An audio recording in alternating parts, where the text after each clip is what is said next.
Айна кесетінің бар ғой, керегі жоқ. Мынаны қарасай, мынаны ашасың ғой. Бұндай пышақ қайрақшы базарда жоқ, қайшы қайрайтын әлі туылмаған. Мынаны бүйтіп кесетіп ұстайсың ғой. Мынаны артқа қарай бүйтіп үшіре тартасың мына. Көр? Екі деп, сонда мынаны екі шетін қысып алғаннан кейін, мына пышақты бар ғой, жүзі құрымайды. Кескен кезде де керемет қой, мынаны қарасай. Помидорды бөлесің ғой, ортасынан су ақпайды, құйды деп. Кеспедің ба деп мына қара.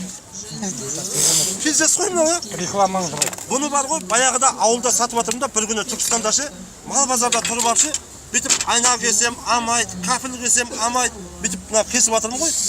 Адам үйіліп қалған, 100 адам. Мен ішіп алсам бар ғой, анекдотты өлтіремін да. Айтып жатырмын, адамдар амағаннан кейін көтіп ашып кетті, астынан 100 грамм алып ішейін деп тұрып. Есіме түсіп кетті, мал базарда тұрмын ғой. Оппа, ана пышақ қайрағын сатайын дедім да. Сөйтіп біздің ауылда күшті дегенде пиздес деп айтады да, қазақтан өзбектен басқа ұлт жоқ, орысша білмейміз ғой. Сөйтіп мынаны мақтап жатырмын. Пиздес пышақ қайрайды, пиздес пышақ қайрайды деп жатсам, семіз өзбек шал тұрады, бір 80 келген дауысы қарылап қалған. Ай, балам-ау, тоқта деді. Не болды көке десем, айналайын-ау. Бұның не араққа тойып алып, аузыңа келгенін айтып жатсың. Сонша халықтың алдында ят емес пе балам бұның дейді. Нағылып десем, пиздес деген жаман сөзді өйтіп айтпасай шырағым дейді. Ойбай көке, оның жақсы жағы да бар ғой дедім. Біреу күшті үй сасақ, оқ бұда пиздес үй сапты, пиздес киініп апты, пиздес мәшін апты деп айтады ғой десем.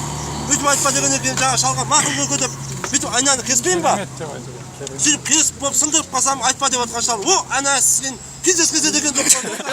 Маған айтпа деп өзі айтпа. Түркістанда тұрамын ғой. Менің есігім алдында, мына жол бар да, жолдың мына беті үлкен мешіт лоббидан салған, тәу мешіт салған. Менің үйім арада. Біздің есіктің алдының бәрі алқаш еді. Мен де алқашпын. 25 жыл арақ ішкен. Сөйтіп, ана мешіт салғаннан кейін бәріміз арақ қойып кеттік, харам дегеннен кейін наша шегіп кеттік қой.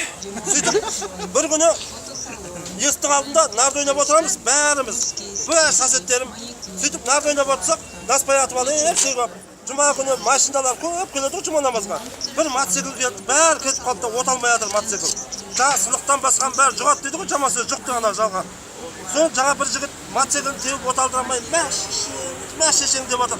Сосын мен Нұрғалиға айттым, ана барайық қандар, свечасына доқ кеп жатыр ма, бензин кеп жатыр ма, көрейік десем, мақұл деді да, қасына барып жаңа жігітке айтсам, шаруаң болмасын деді де, ана бензин бар ма десем. Сосын жаңа имам шыққан еді боқтап жатқанында. Бұның не сен боқтап жатқаның? Бісміллә деп айтпайсың орнында деп еді. Ана жігіт көрді да имамды, ойбай братан кешір. Мақұл деді да, бісміллә рахман рахим деп теуіп қалса, гүр ете қалып та сөйтсем имам, осы шеге алып дейді. Шын одан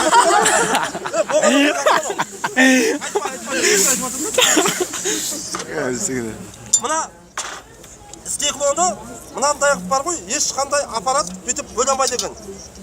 Мынаның алмазный таза болғаннан кейінше сантиметрді, кафелді, керамогранитті бөліп жатыр ғой. Мынаның ортасынан да бөле береді. Бірақ бұны бүйтіп ұстап, дақаса дірілдемей сызу керек та мұны. Ішу керек. Мен 25 жыл арақ ішкен адаммын. Ішпе десең ішеді, бәрі набор ішеді. Бұның бар ғой, мынаның 16 функциясының ішіндегі мынаны домалақ кесетінде күшті, бүйтіп фигура кесетінде күшті, сосын пышақ қайрайтыны күшті. Мен Қазақстан ғой, қазақтар ғана шығарып отыр.